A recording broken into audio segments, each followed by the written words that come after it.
नमस्कार, बहुत स्वागत है इस बुलेटिन में आपका। मैं हूं शीनम शर्मा। सबसे पहली खबर, पुष्कर धामी सरकार ने रुद्रपुर में निवेश उत्सव नाम से एक बड़े कार्यक्रम का आयोजन किया। 2 साल पहले इन्वेस्टर समिट में जो करीब 3.5 लाख करोड़ के करार हुए थे, उनमें से 1 लाख करोड़ के निवेश की ग्राउंडिंग हो चुकी है। वहीं रुद्रपुर में हुए कार्यक्रम में अमित शाह ने धामी सरकार की जमकर तारीफ की।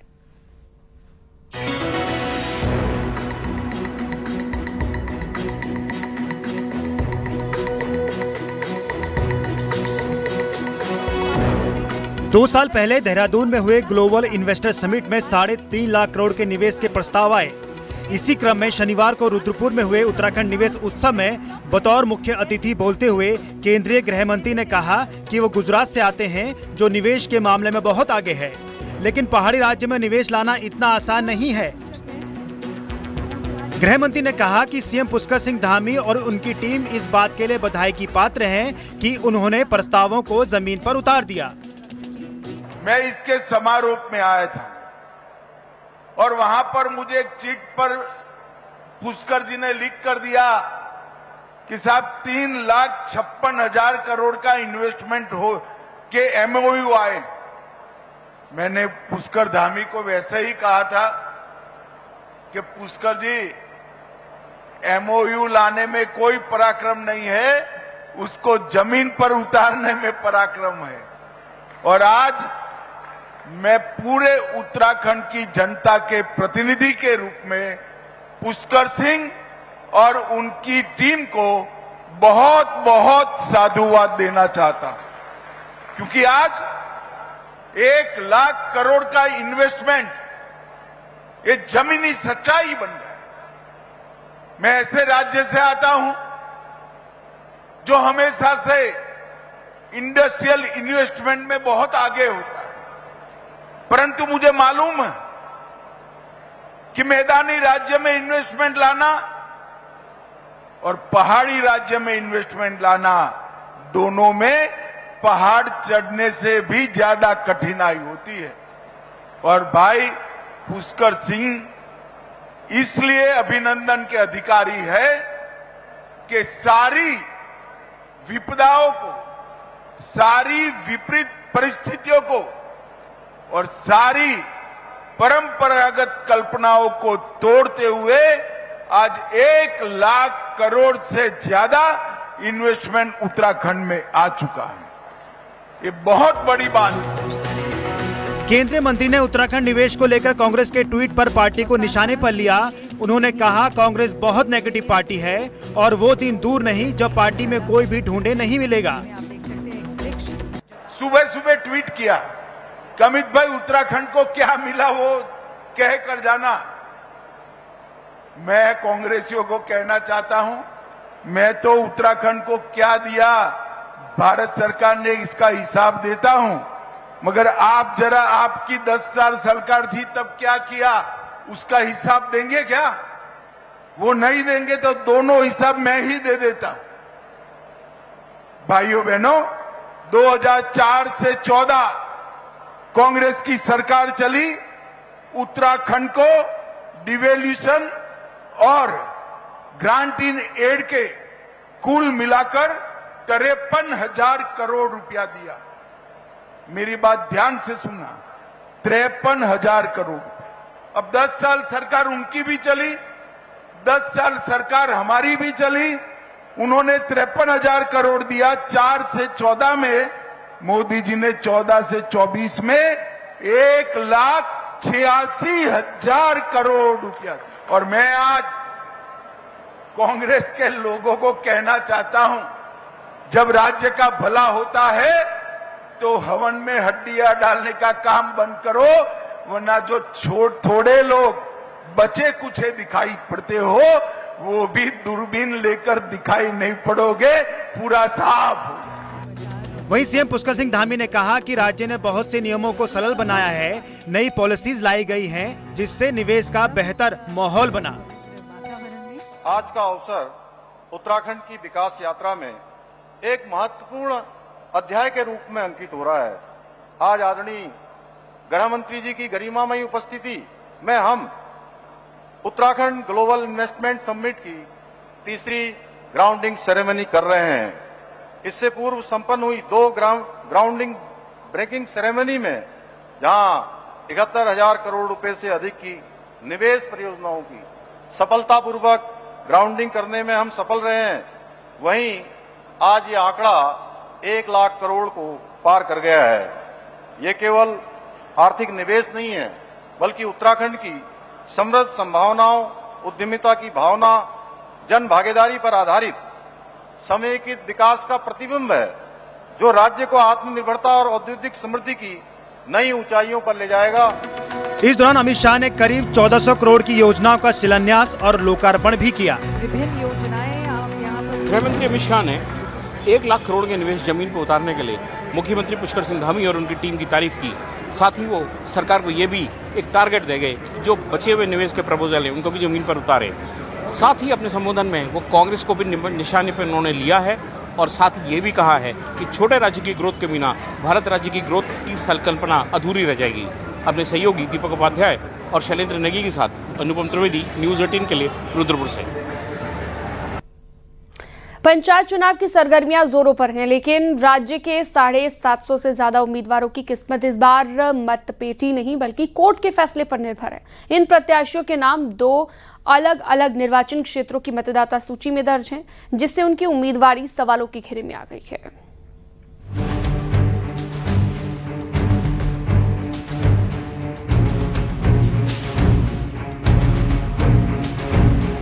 उत्तराखंड में पंचायत चुनावों के लिए 24 और 28 जुलाई को मतदान है, लेकिन इससे पहले करीब 750 से ज्यादा उम्मीदवार ऐसे सामने आए हैं जिनके नाम 2 अलग अलग निर्वाचन क्षेत्रों की मतदाता सूचियों में दर्ज हैं।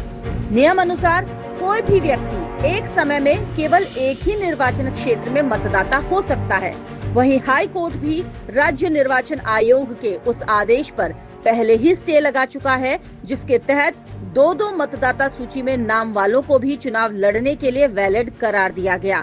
इसके बावजूद ऐसे उम्मीदवार चुनावी मैदान में हैं। कि हमने जो 11 जुलाई 2025 को अंतरिम आदेश किया है, यानी आपके भ्रामक सर्कुलर को जो स्टे किया है वो स्टे रहेगा। राज्य निर्वाचन आयोग की ओर से स्थगन हटाओ प्रार्थना पत्र दाखिल किया गया माननीय उच्च न्यायालय में, और उस स्थगन हटाओ प्रार्थना पत्र पर माननीय उच्च न्यायालय ने अभी तक स्थगन नहीं हटाया है। यानी आज भी माननीय उच्च न्यायालय का स्थगन प्रभावी है, लेकिन तब भी एक तरीके से राज्य निर्वाचन आयोग को एक सरल सा काम करना था। वो चाहते तो 2 जगह वाले लोगों पर एक स्पष्ट सर्कुलर निकाल सकते थे माननीय उच्च न्यायालय के स्टे के आलोक में। उन्होंने वो स्पष्ट सर्कुलर नहीं निकाला। पूर्व में 500 ऐसे उम्मीदवारों की सूची लेकर हाईकोर्ट में रिट दायर करने वाले शक्ति सिंह बर्तवाल का कहना है कि ये सीधे सीधे कोर्ट की अवमानना है। वो हाईकोर्ट और निर्वाचन आयोग को अवगत करा चुके हैं। दोहरी मतदाता सूची वाले कुछ प्रमुख नामों में टिहरी से पूर्व जिला पंचायत अध्यक्ष सोना सजवाण, नैनीताल से पूर्व जिला पंचायत अध्यक्ष बेला तोलिया, इसके साथ ही चमोली से पूर्व जिला पंचायत अध्यक्ष रजनी भंडारी, टिहरी के घनसाली से पूर्व ब्लॉक प्रमुख नीलम बेस्ट, वहीं चंबा से बीजेपी समर्थित जिला पंचायत प्रत्याशी इशिता सजवाण, पौड़ी के द्वारिखाल ब्लॉक से पूर्व ब्लॉक प्रमुख महेंद्र सिंह राणा और पुरोला से पूर्व ब्लॉक प्रमुख सत्येंद्र सिंह राणा शामिल हैं। आज भी माननीय हाईकोर्ट का डबल बेंच का फैसला यथावत है, जिसे तत्काल प्रभाव से राज्य निर्वाचन आयोग को लागू करना था, लागू नहीं किया गया है। अब हम जो है कोर्ट की अवमानना, कंटेम्प्ट ऑफ कोर्ट आर्टिकल 71 में जा रहे हैं और हम ये उम्मीद कर रहे हैं कि सोमवार को संबंधित राज्य निर्वाचन आयोग को इस संबंध में दिशा निर्देश और नोटिस जारी हो जाएंगे। यानी अब फैसला चुनाव आयोग नहीं, हाई कोर्ट के जजमेंट से तय होगा। अगर कोर्ट ने दोहरी मतदाता सूची वाले नामांकन को अवैध ठहरा दिया तो न सिर्फ इन प्रत्याशियों की उम्मीदवारी रद्द होगी, बल्कि उनकी जीत भी सिर्फ कागजी रह जाएगी। न्यूज़ 18 के लिए देहरादून से सुनील नवप्रभात की रिपोर्ट। आगे बढ़ते हैं। उत्तराखंड पंचायत चुनाव अब लोकतंत्र का नहीं, विवादों का मैदान बनता जा रहा है। हर दिन नए नए फैसले और नए नए मोड़ आ रहे हैं। ताजा बवाल टिहरी से उठा, जहां पर एक ही सीट पर 2 अलग अलग फैसलों ने न सिर्फ सिस्टम को कटघरे में खड़ा कर दिया, बल्कि पूरी चुनावी प्रक्रिया की साख पर बड़ा सवाल खड़ा कर दिया।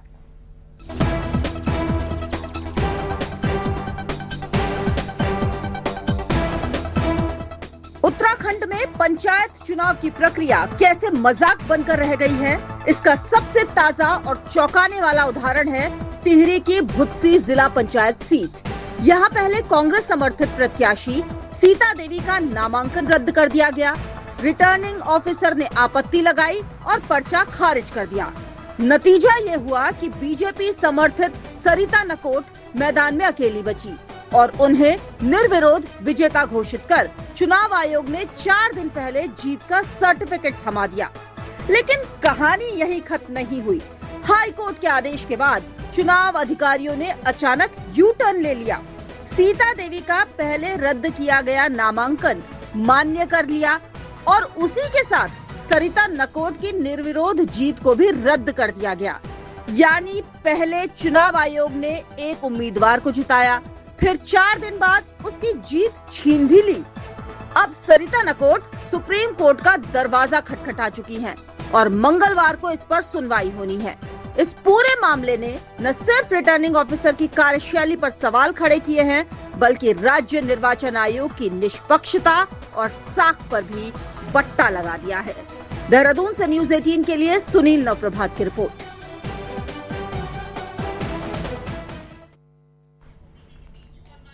उत्तरकाशी में पंचायत चुनाव अपने पूरे रंग में आ गया है। ग्रामीण झूमते हुए अपने प्रत्याशी के प्रचार में जुटे हैं। तस्वीरें उत्तरकाशी के धनारी से है, जहां पर प्रत्याशी ने प्रचार तेज कर दिया है और समर्थक और प्रत्याशी तेज धूप में खूब पसीना बहाकर मतदाताओं को रिझाने में लगे हैं। पहाड़ पर पंचायत चुनाव उत्सव के रूप में देखा जा रहा है।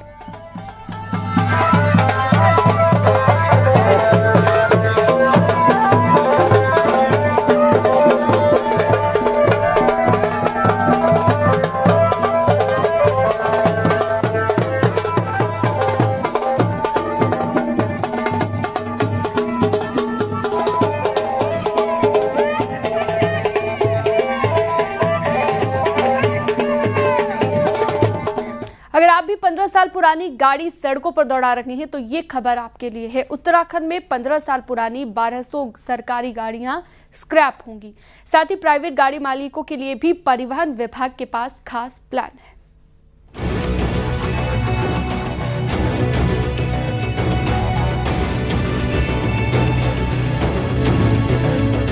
उत्तराखंड में 1200 सरकारी गाड़ियां स्क्रैप की जाएंगी। परिवहन विभाग ने भारत सरकार के निर्देश के बाद सभी डिपार्टमेंट को अपनी 15 साल पुरानी गाड़ियों को बाहर करने की लिस्ट भेज दी है। इन गाड़ियों की वजह से प्रदूषण न फैले, इसके लिए इन गाड़ियों का रजिस्ट्रेशन कैंसिल किया जाएगा। साथ ही इनको स्क्रैप के लिए भेजा जाएगा। वहीं 15 साल पुरानी प्राइवेट गाड़ियों को लेकर अगर कोई स्क्रैप के लिए भेजता है तो उसमें 50% नई गाड़ी में टैक्स की छूट का प्रावधान देने की तैयारी है। 1200 के करीब गाड़ियां इस साल और आ गई हैं जो 15 साल पूरे कर चुकी हैं। तो उनमें हमने जो विभागाध्यक्ष हैं विभिन्न विभागों के, उनसे सबसे अनुरोध किया है कि उनको वो MSTC के माध्यम से या जेम के माध्यम से उनको स्क्रैप करवा दें। प्रकार के वाहन जो पुराने हो चुके हैं, अपनी एक्सपायरी पूरे कर चुके हैं, उनको नियमानुसार जो है ऑक्शन करते हुए जो उनका वेस्ट मैनेजमेंट हमारा होता है, यहाँ स्क्रैप पॉलिसी है, उसके अंतर्गत जो है इसका निस्तारण किया जाए। वहीं गाड़ियों के मालिक मानते हैं कि हर गाड़ी को एक तरीके से नहीं आंका जा सकता। 1 करोड़ की गाड़ी क्या 15 साल बाद कंडम मानी जाएगी? परिवहन विभाग को गाड़ी की कंडीशन के हिसाब से स्क्रैप के लिए भेजना चाहिए। हाई एंड गाड़ी और एक मारुति को आप कंपेयर कर रहे हैं, गलत है। आपको उसके अकॉर्डिंग देखना चाहिए कि 1 करोड़ रुपए की गाड़ी 80 लाख 85 लाख की गाड़ी को आप 4-5 लाख की गाड़ी के साथ कंपेयर कर रहे हैं, तो ये गलत है। आप इतने हार्ड, इतने नॉर्म्स बना दीजिए जिससे कि गाड़ी अगर मुझे पास करवानी है तो उसके अकॉर्डिंग गाड़ी पास हो, देन तब गाड़ी रोड पे चले। उत्तराखंड में आज भी पुरानी गाड़ियां फर्राटा भर रही है, जिन पर जल्द ही कार्रवाई होने जा रही है और सबसे पहले सरकारी सिस्टम से 15 साल पुरानी गाड़ियों को बाहर किया जा रहा है। न्यूज़ 18 के लिए देहरादून से भारती सकलानी उनियाल की रिपोर्ट।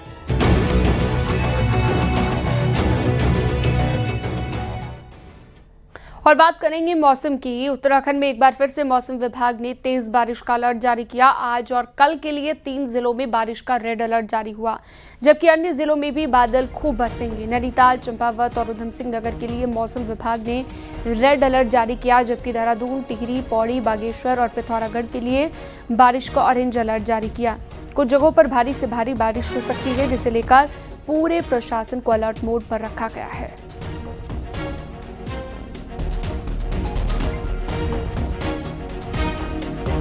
और रुकते हैं एक छोटे से ब्रेक के लिए, फौरन लौटेंगे।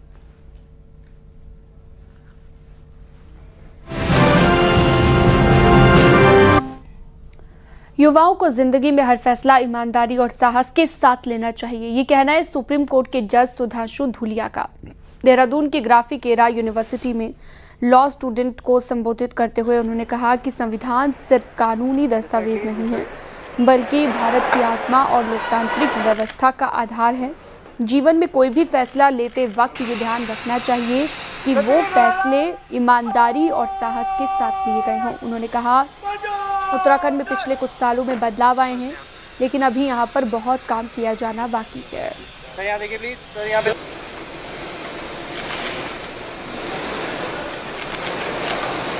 देवभूमि उत्तराखंड की राजधानी में स्थित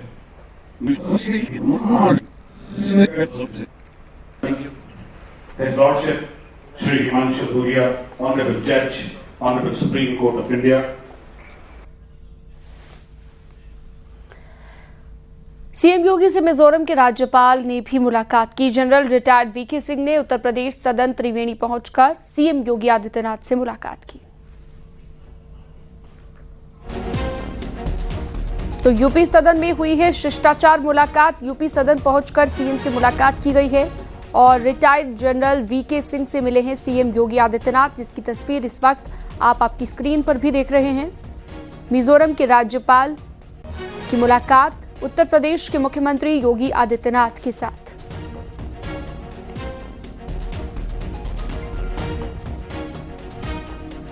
तो रिटायर्ड जनरल वीके सिंह से मिले हैं सीएम योगी आदित्यनाथ, जिसकी एक तस्वीर आप देख रहे हैं।